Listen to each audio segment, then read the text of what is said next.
Hey everybody, it's Kneecap here, and in this video I'm going to be talking about Azerite armor. There's been a lot of misconceptions, some confusion, and maybe some anger about Azerite armor so far, and I want to kind of go over it and maybe help some people out if I can.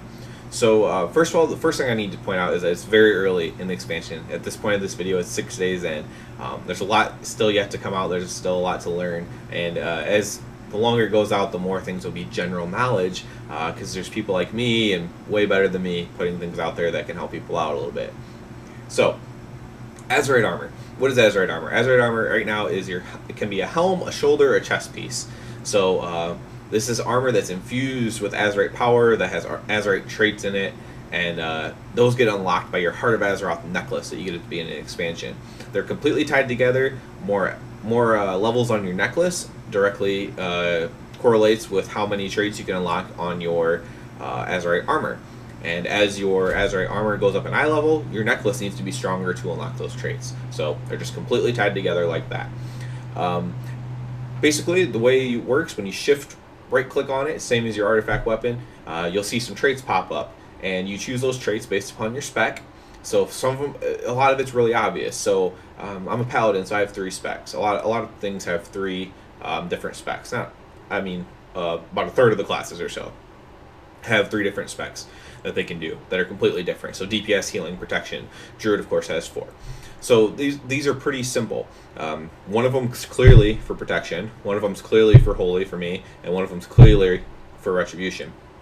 My 4th one is usually kind of a hybrid, so it can be used in any of them technically. And this is important because if you choose that one, you can just be very casual about everything.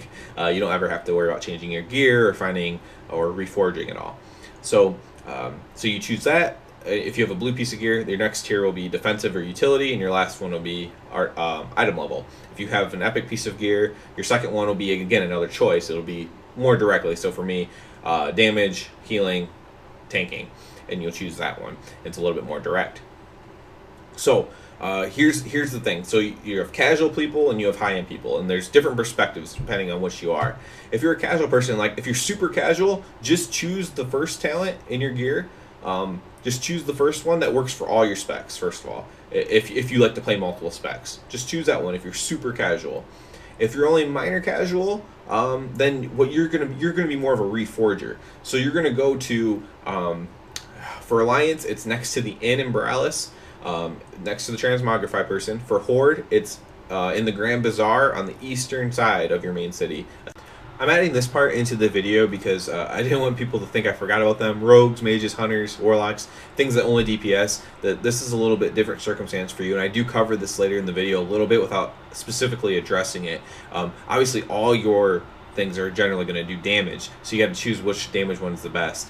In order for you to find out which damage one's the best, you're going to have to consult somebody through your class that you know the best, or run the simulations yourself. Unfortunately, that's not a very satisfactory answer, I realize, but there's nothing I can do. I don't play Warlock. I haven't played Warlock in forever, so if you're a Warlock, I can't tell you which trait is the best for you. You'll have to find somebody that knows the Warlock traits, or again, run the simulations yourself. Again, I address this later on in the video, but since I'm talking about people with tanking, healing, DPSing, that kind of stuff that's easy to kind of see the difference between, I wanted you to know I did not forget about you guys as well that only have one option of what your role is.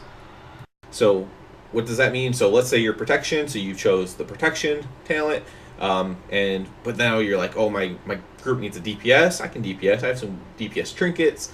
I have a DPS weapon. I'm gonna go ahead and DPS. Oh crap, my helmet has a protection talent in it, and I don't have another helmet.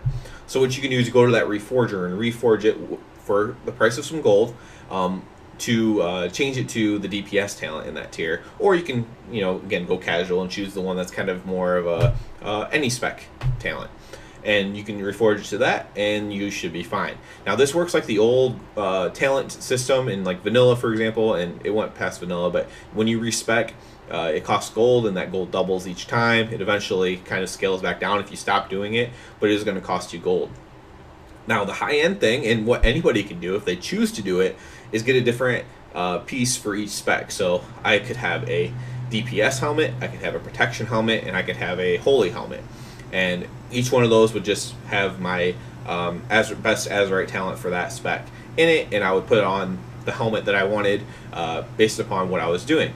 So if you do this, some people have complained about this. If you're a high-end person, you've always done this. It shouldn't be any change to you. If you're a casual person and you're like, well, I don't normally change my gear, there is an equipment manager. You don't even need an add-on or anything. You can just go to your character screen or your character profile, whatever, and on the top right it says equipment manager, and you can go from there. If you have any serious questions about how to use it, you can ask below. I'm not going to get into it in this video. But yeah, so that's kind of how the spec thing works as far as Azerite gear goes. The last thing I see people complain about was the user interface. Now that's not anything I can help with. I don't work for Blizzard making the user interface for it. But I will comment on it, just saying that it is what it is. Depending on who makes it, some people are going to hate it, some people are going to love it. If I made a user interface design, people who thought like me would probably really love it. People who don't think like me would probably really hate it. Some people would make theirs more boxy and square and very outlined. Some people would make theirs very artsy, and some people would make it similar to the way Blizzard did it. You know, it is what it is, and people will love it. Some people will hate it, and then as far as that goes, it just is what it is. The last thing I wanted to talk about was some people worried about which is the best. So let's say you already know all the first stuff. You know how the Azerite armor works. You know, okay, you know to choose a DPS or whatever, tanking, healing, whatever. You know to do that. But which one's the best? Which one's the best to have? Because each helmet could have a different talent on it.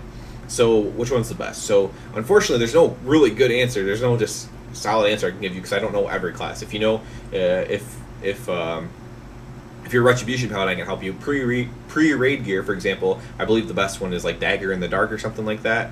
I know one of the pieces drops off Freehold. I would actually have to look at my stuff to really access that real quick, but it's like Dagger in the Dark or something is the best one for Retribution Paladins pre-raid. However, I don't have every class memorized, so you would need to find someone like me or better than me in your class that could help you out, whether YouTube, WoW forums, a prominent website, a blog, whatever. Someone who has logs to back it up, or is a high-end raider, has achievements to back up what they're saying, and you can listen and trust them on what traits to choose, which one is the best. And which one is the best will tell you which piece of gear you want to target, which dungeon you want to do for the helmet, which raid boss you need to kill for the chest piece. You know, what do you need to kill for your best possible shoulder piece, for the best possible protection Azerite talent.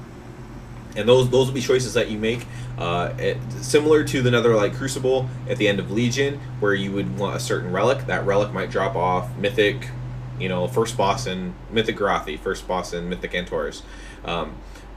That could be your best relic, and so you need to farm that and try to get that best relic. It's the same thing as that in a way, because you're trying to farm for your best Azerite trait in that way. So that's kind of how it goes. Again, it's not a huge change from the way it's always been. Some people just think it's a very big change, and it's not a very big change. Unfortunately, fortunately, whatever. It's not a very big change, although some people are trying to make it seem like it is. So if you have any questions about anything that's not class specific, feel free to ask those questions below, and I'll try to help you the best I can. If it's a general question, I probably can help you. Other than that, please like, share, comment, and please subscribe. And other than that, everybody have a good one. Hey everyone, thanks for watching. If you haven't already, go ahead and please subscribe below. You can catch my gaming thoughts and activities on Twitter at RealKneecap, and you can also find me playing live on Twitch at KneecapKilla. Hopefully I'll see you soon, and of course, everybody have a good one.